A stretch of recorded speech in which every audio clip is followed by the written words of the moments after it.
Ode on a Grecian Urn by John Keats. An ode, Greek in origin, is a dignified lyrical composition composed in address form. An ode is more lengthy than its parental form lyric. Then there are the types of ode. First type is called Pindaric ode, named after Greek poet Pindar, and the other types of Pindaric form are regular and irregular. The ode which are imitated after Pindaric form are called regular ode.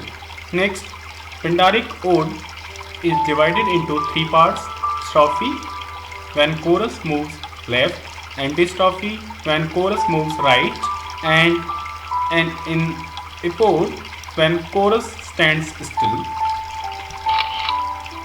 Second type of ode, Horatian ode, modeled on the meter, tone, and form of the odes of the Roman Horace, Roman poet Horace.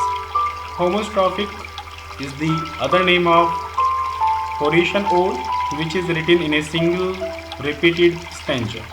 The examples of Horatian ode are an Horatian ode upon Cromwell's return from Ireland and Keats' ode to autumn. Today we will recite the poem Ode on a Grecian Urn. First stanza.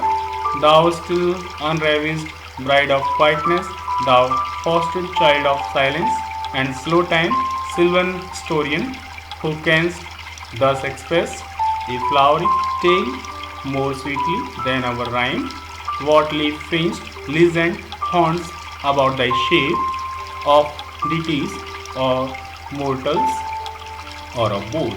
In Tempe or the dales of Arcady, what men or gods are these?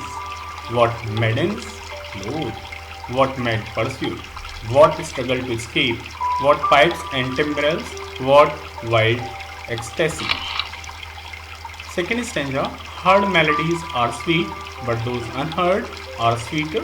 Therefore, yeah, pipes play on. This is the most quoted line, one of the most quoted lines. Not to the sensual ear, but more endeared, pipe to the spirit, deities of no tone. Fair youth, breathe the trees, thou cannot leave thy song, nor ever can those trees be bare. Bold lover, never, never canst thou kiss, thou winning near the goal. Yet do not grieve, she cannot fade, though thou hast not thy place. Forever will thou love, and she be fair. Stanza third. Happy, happy buds that cannot shed your leaves, nor ever bid the spring adieu, and happy melodies, unwearied, forever piping, songs forever new.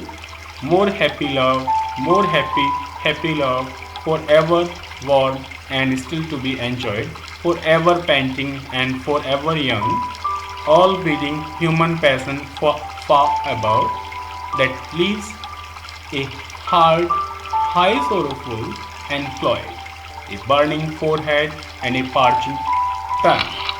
Fourth stanza. Who are these coming to the sacrifice? To what green altar?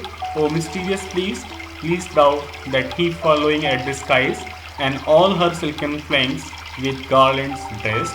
What little town by river or seashore, or mountain built with peaceful citadel, is emptied this fog, this pious mall.